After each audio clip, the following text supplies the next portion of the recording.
Sa mga nagtatanong nga pala mga kanter kung ano daw ang pinagkaiba ni Kusa at ni Uno. So ganito yan mga kanter. So maraming salamat nga pala sa nagtanong ano, at hindi ko na lang ipiplex ang iyong pangalan. Pero ito ay sasagutin ko lang kung ano ang pinagkaiba ng aking dalawang pangati, si Uno at saka si Kusa. Si Uno nga pala mga kanter ay ito ay malakas kumampay. So mabilis ang kanyang mga kilos. Pino ang kaliskis ni Uno.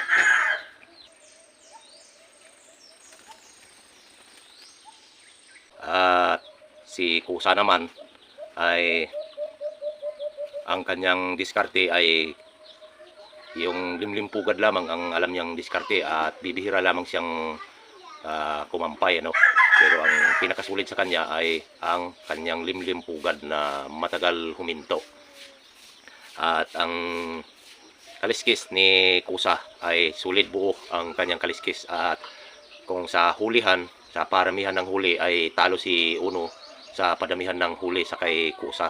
Si Kusa ay natry ko ng makahuli ng 20 piraso at si Uno naman ay hanggang 18 lang ang kaya niyang hulihin sa loob ng isang araw.